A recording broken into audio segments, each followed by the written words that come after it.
தம் கிருபை பெரிதல்லோ என் ஜீவனிலும் அதே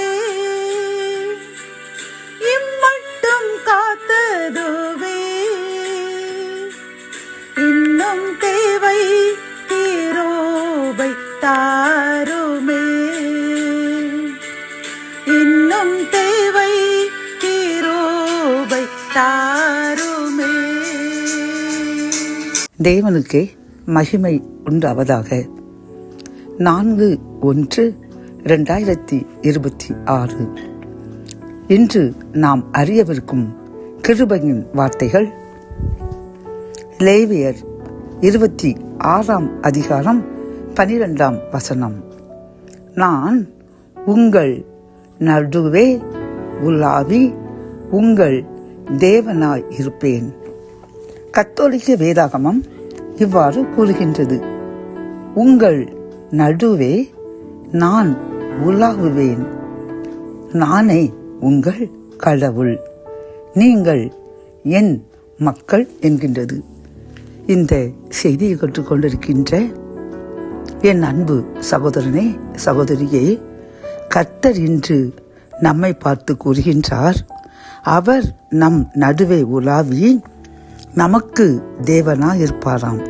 எவ்வளவு அன்பு பாருங்கள். ஒரு சாதாரண மனிதன், ஒரு அரசியல்வாதியோ அல்லது பெரிய தலைவரோ நம்முடன் இருந்தார் என்றால் நாம் உலகில் அனைத்து காரியங்களையும் சாதித்து விடுகின்றோம். அப்படி இருக்கும் பொழுது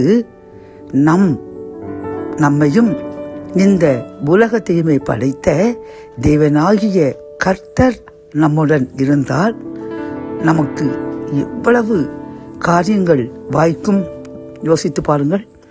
அனைத்து காரியமுமே நமக்கு வெற்றிதான்.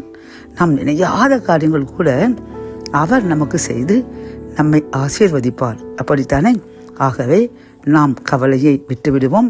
இந்த புதிய வருடத்தில் தேவன் நம் நடுவே உலாவி நம்மையும் நம் சந்ததியும் ஆசீர்வதிப்பேன் என்று வாக்கு கொடுக்கின்றார்.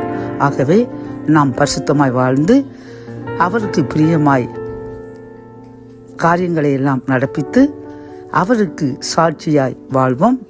ஆசீர்வாதங்களை அளவில்லாமல் பெற்றுக்கொள்வோம். ஜெபம். என் அன்பு தகப்பனே, நான் உங்கள் நடுவே உலாவி உங்கள் தேவனாயிருப்பேன் என்று கூறின கிருபையின் வார்த்தைக்காக நன்றியப்பா. நாங்களும் உமக்கு நன்றி உணர்வர்களாக இருப்போம் என்று வாக்கு கொடுக்கின்றோம்.